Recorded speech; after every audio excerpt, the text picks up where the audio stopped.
Hello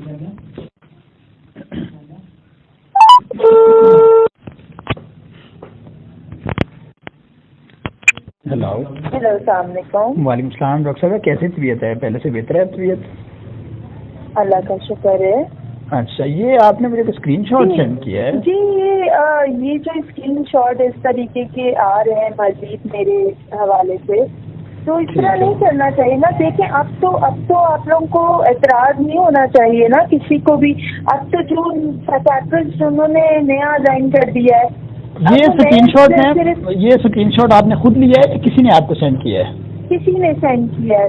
लोग आपको क्यों सेंड कर रहे हैं ये चीजें? लोगों को आपसे क्या मसला है? आप क्या समझती हैं कि लोगों को आपसे क्या एतराज है? मेरी बात सुने, मैं आपको एक चीज बताती हूँ। अब तो एक साइकियाट्रिस्ट के पास केस पेपर हो चुका है। जी जी। अब पूछते हैं कि वो क्या रिपोर्ट देती है ना। अब मैं तो किस केस से निकल रही हूँ, तो अब लोग मुझे क्यों तंग कर रहे हैं? अभी थर्ड साइकियाट्रिस्ट को इन्होंने एंटर किया है ना, एक टीम पे डाला है। Let's wait for her assessment. Ma'am, assessment को कोई जज नहीं कर रहा, असेसमेंट को कोई जज नहीं कर रहा। आपके जो एलिगेशन हैं उनका कोई प्रूफ आपके पास नहीं है, कोई सबूत आपके पास नहीं है। आपने कोर्ट में कोई चीज, कोई मैसेज, कोई टेक्स्ट पेश नहीं किया है। शहला रजा दूसरी तरफ जो है वो कोई ना कोई वीडियो लेकर आई हैं। मेरे कंसर्न आपके साथ हैं। मैं आपका मेंटल पीस चाहता हूँ। हम लोग कतई ये नहीं चाहते, बिल्कुल ये नहीं चाहते कि मेंटली आपको डिस्टर्ब किया जाए। और आप इस वक्त जिस जहनी कैफियत में हैं या तब थी, या आपके साथ जो भी अपनी लाइफ को लेके मसाइल हैं, उन मसाइल की वजह से मैं आपको ये सजेशन दे रहा हूँ बार बार कि आप स्पेस ले लें। सेकेंड चीज ये है कि मैं सिर्फ ये जानना चाह रहा हूँ कि जब आपके पास कोई आर्गुमेंट्स नहीं, आप आर्ग्यू करने के लिए चीज किया गया है। 3 दिन मेरी बिहेवियर चेंजेस क्यों इतने क्यों?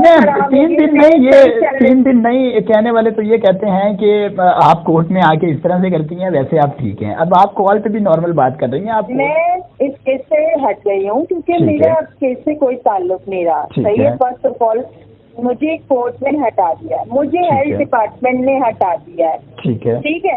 अब जो नई साइकियाट्रिस्ट मोहतरमा आई हैं, उनसे डिपेंड करता है कि वो क्या है। सही है। वो असेसमेंट। दूसरी बात है कि मेरी जो गिवन असेसमेंट थी, जो मैंने जज साहब को प्रेजेंट की थी और प्रोफेसर उस्मा की, वो दोनों मैच थे, कोई डिस्क्रिपेंसी नहीं थी। ठीक है। रिगार्डिंग एलिगेशंस का मुझे ये बताएं कि मैं आपको सच बताऊंगी, झूठ नहीं बोलूंगी। मेरी अंडरलाइन मुझे बाइपोलर अफेक्टिव डिसऑर्डर है, अंडरलाइन। ठीक है। वो एक एपिसोडिक। मैम, इसे थोड़ा सा डिस्क्राइब कीजिएगा। मैं आपकी ये बायोलॉजिकल लैंग्वेज समझ नहीं पा रहा। बाइपोलर अफेक्टिव डिसऑर्डर इट्स जी सब सुनेगा, इट्स एन एपिसोडिक इलनेस। ठीक है।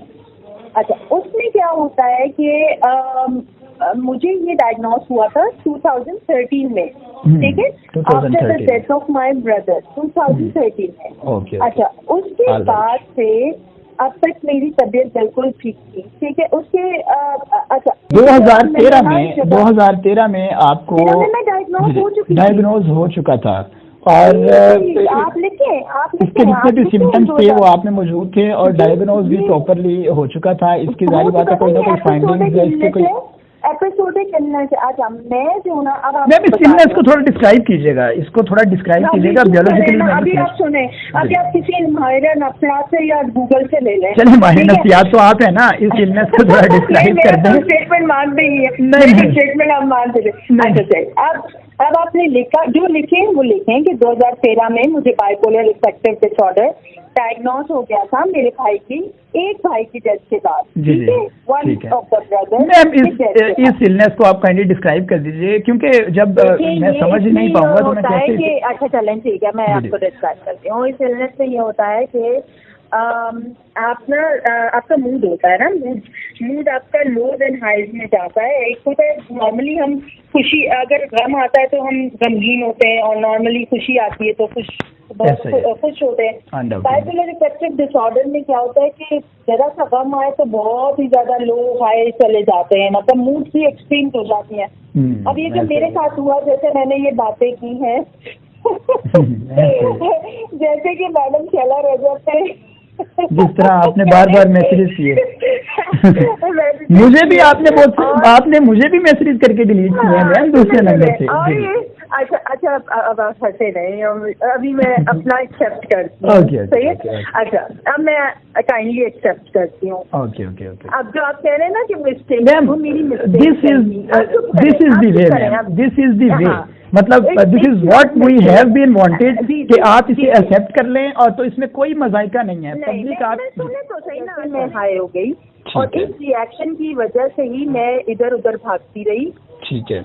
इस रिएक्शन की वजह से ही मैंने मैडम पे बोल दिया रिगार्डिंग डेथ थ्रेट।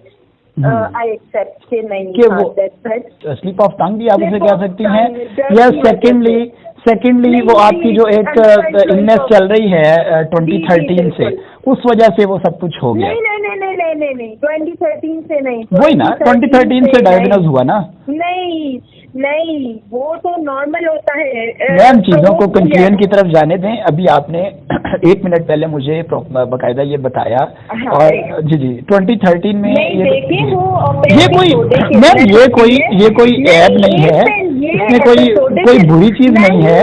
अरे सुने तो सही, आप डॉक्टर हैं या मैं डॉक्टर हूँ? सुने तो सही है क्या कि वो एपिसोडिक इलनेस है, उसमें नॉर्मल मूड भी हो जाता है जो मेरा नॉर्मल था, लेकिन ट्रिगर फैक्टर्स होते हैं, मूड चेंजेस आते हैं।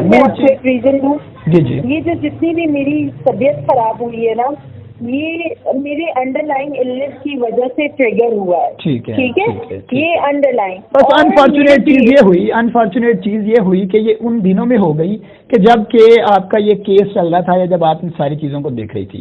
ये एक अनफॉर्चुनेट चीज हुई, लेकिन इसके पीछे रीजन ये था कि वो 2013 और ये सारी चीज। ठीक है।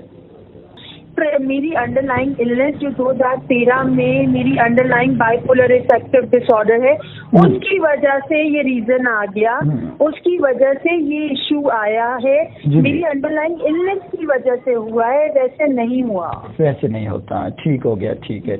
नहीं वो तो मैम चीज क्लियर हो गई ना कि एक चीज 2013 में डायग्नोज हो चुकी थी, उसका एक इफेक्ट है, या उसका एक मेरे आप देखें 2013 की जो मेरी बाइपोलर अफेक्टिव डिसऑर्डर की जो डायग्नोसिस है, ठीक है, उसमें मूड चेंजेस हो सकते हैं, और मुझे नहीं पता उसी दौरान हो गया जो उसी दौरान ये चेंजेस आ गई, वरना आज से पहले कभी चेंजेस। चलें, ये बड़ी अच्छी बात है कि आपने इसे एडमिट किया है कि डॉक्टर साहिबा ने किसी किस्म का डेथ थ्रेट या कोई भी ऐसा मैसेज के जिसमें आपको किसी किस्म का कोई थ्रेट किया गया हो किया।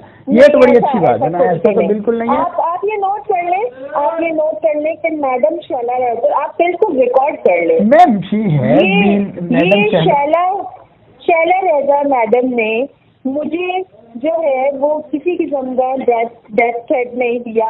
ये मेरी अंडरलाइन बाइपोलर अफेक्टिव डिसऑर्डर जो मेरी अंडरलाइन है, उसकी वजह से मैंने बना लिया, जिसमें ये होता है कि आप बड़ी बड़ी शख्सियात को कहते हो कि जी उन्होंने मुझे कॉल की, उन्होंने ये किया। मेडिकल रिपोर्ट इसको एविडेंस मानती है, और मुझे प्रॉपरली ट्रीट मुझे इम्पैक्ट करना चाहिए। पाकिस्तान गवर्नमेंट को चाहिए कि वो मुझे ट्रीट करे, ना कि सस्पेंड करे। ठीक है। दूसरी बात है कि मुझे 2013 में बाइपोलर अफेक्टिव डिसऑर्डर डायग्नोस हुआ था, उसी के बाद मैंने हाउस जॉब भी की है। जो पब्लिक का रिएक्शन है, या जो स्क्रीनशॉट्स आपको भेजे जा रहे हैं, पब्लिक का जो रिएक्शन है उससे आप क्या कहना चाहेंगे? पब्लिक का रिएक्शन इन सेंस के पब्लिक जो है वो उस बच्ची के साथ अपने इमोशंस को अटैच रखे हुए है। बच्ची को छोड़े ना, बच्ची को तो छोड़े अभी फिलहाल। मेरा जो है, मुझे पब्लिक से बहुत बड़ी शिकायत है, और बल्कि मुझे पाकिस्तान साइकियाट्रिस्ट सोसाइटी से भी बहुत ज्यादा शिकायत है। पब्लिक से ये शिकायत है कि आप एक्सपेक्टेशंस पे पूरा नहीं उतर सकी। आप ये समझिए, थोड़े तो सही जहनी कैफियत और जहनी बीमारियों को समझें, देखें, इसका इलाज पॉसिबल होता है। ठीक है।